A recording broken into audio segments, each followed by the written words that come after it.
Out of the Philippines, where former President Rodrigo Duterte has been elected mayor in his home city of Davao, despite being in custody at the International Criminal Court in The Hague. The Davao Election Board says Mr. Duterte won more than 8 times as many votes as his closest rival.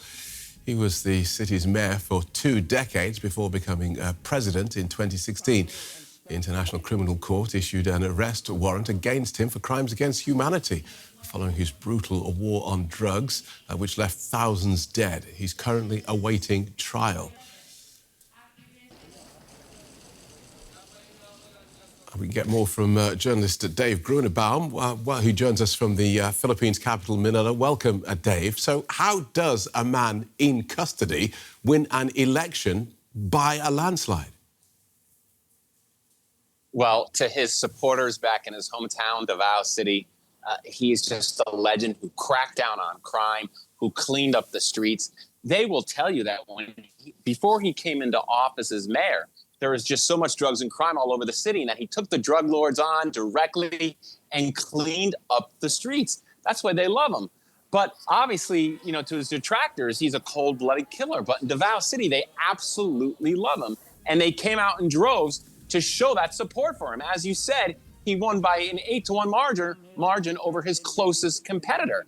And the people down there, they're coming out to show not only their support for him, but to really send a message to the Marcos family, Ferdinand Marcos Jr., who's the currently president, because the people down in Davao City, they blame him for the fact that that Duterte is now sitting in the International Criminal Court because Marcos Jr., the president, he cleared the path for Duterte to be arrested and extradited.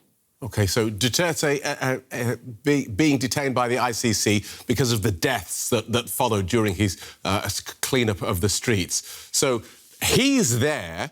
Who runs Davao while he's in jail in the Netherlands?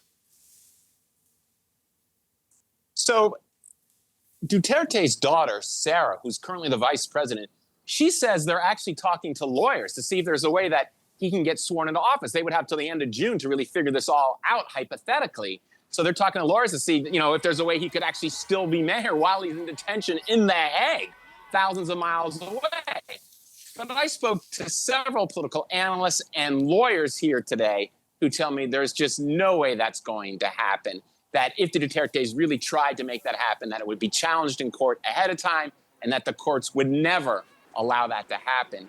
Assuming that's correct and that would be the case, what happens is that the vice mayor assumes the responsibilities, and that means it would go to Rodrigo Duterte's son, Sebastian, so it would just stay in the family. OK, really is a family business there. And you mentioned that the daughter, Sarah, currently vice president, who herself is facing impeachment. And I wonder if this massive victory for her dad is in any way politically helpful for his daughter.